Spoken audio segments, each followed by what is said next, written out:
Problems with light fixtures, outlets, breakers? With Live Home Help, get on a face-to-face call with an expert for virtual assistance for just $39.99. DIY doesn't mean do it alone.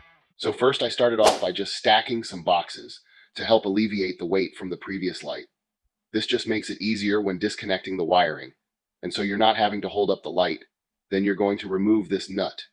And after you've removed the nut, the trim plate will come off. That is holding all the wiring in. And then at this point, you're going to confirm that there's no power going to it. So turn off the circuit breaker, make sure the light switch is off. And then of course, just double check to make sure there is in fact no power going to those wires. Next, you can remove the bracket that's holding the light up into the light box. After you've got that removed, then you can pull all the wiring down and disconnect all of the wiring nuts that are holding all of the wires together. Now, when getting your new light out, just go through the checklist to make sure that everything is included in the box that's supposed to be there. These are the rods that are going to screw into the top of the light, and these are going to connect to the chains. This rod here is where the wire gets fed through. So you'll just feed that wire up through the bottom section of it, and you'll want to remove that top loop at the top. It'll just make it easier to pull the wiring all the way through. Once you've got it started all the way through, just pull it all the way down and then screw it into place. Then you can put the wiring through that loop and screw it back onto the rod. Next, you have your chains, and you decide what length you want those chains to be at. But if you need to remove them, if you see these gaps here, you just take some wrenches and pull those links apart, and then you can remove each link as necessary. So then you can just connect the open link to the loop, and then connect the chain to that open link, and then you'll just take some pliers. A lot of times, you're going to need to use 2 pairs of pliers to do this. But I found that channel locked. Worked really well for getting it pushed down easily. And you'll have to do the same thing at the top, where it connects to the decorative box plate. Next, you can run your wiring through all the chain links. I found it to be best to run it through every 3rd link that way. It wasn't too tight when you go to hang it. Then you just pull the rest of the wiring up through that decorative box plate, and you're ready to start putting your light up on the ceiling. So again, I use the boxes to set the light up on top, just to make installation a little bit easier. So as you can see on this bracket here, this is where your screw is going to go through and attach the light box. We're going to put it through into these channels here, so that when you do mount this bracket up in the light box, you are going to be able to adjust it in case it's not quite square with the room or the table or whatever it is that you're wanting it squared up with. Now you've got it up in place. Now you can screw the screws down, but don't screw them down all of the way.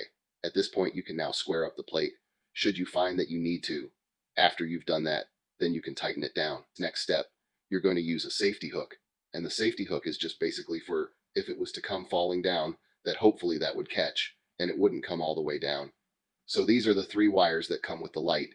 And of course, you've got your bare copper wire, which of course is the ground wire.